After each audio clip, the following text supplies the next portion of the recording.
پڑھو. ایذائے خلق نے کیا خالق سے بھی قریب،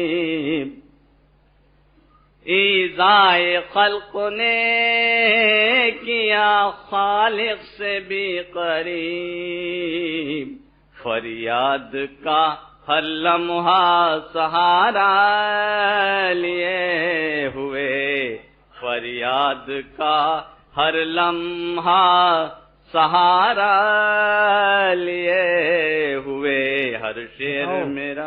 اس کی شرح جب مخلوق ستاتی ہے تو خدا یاد آتا ہے یا نہیں؟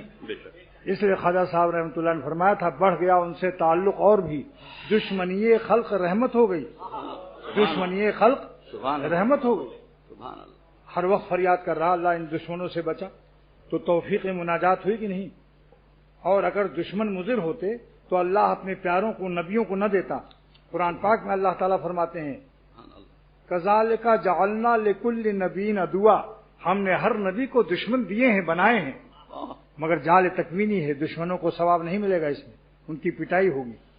مگر اپنے پیاروں کی مٹھائی کے لیے دشمنوں کو مقرر کر دیا کہ ستاؤ تاکہ ہمیں رو رو کے خوب یاد کریں، اور ان کے ایمان کی بریانی کو تمہارے درد غم جو دے رہے ہو، اس غم میں ہم ان کی ایمان کی بریانی اعلیٰ درجے کی تیار کر دیں. تو اس لیے دشمن اگر مضر ہوتے تو اللہ اپنے نبیوں کو پیاروں کو نہ دیتا.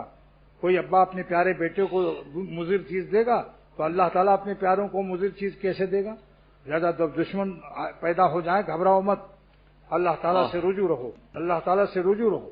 اگر دھمکی بھی دیں کہ ہم ایسا کر دیں گے تو سمجھ لو اللہ سے اگر رجوع رہے، گناہ سے بچتے رہے اور فریاد کرتے رہے تو جو دھمکتا ہے، دھمکی دیتا ہے، اللہ ان کو دھمک دیتا ہے. سبحان اللہ، سبحان اللہ، سبحان اللہ. ایک دن دیکھو گے، دنیا دیکھے گی کہ دھمکنے والے دھمکی دیے ہوئے اور پڑے بے دست پا ہیں اور اپنی نالائقی پر ندامت طاری ہے.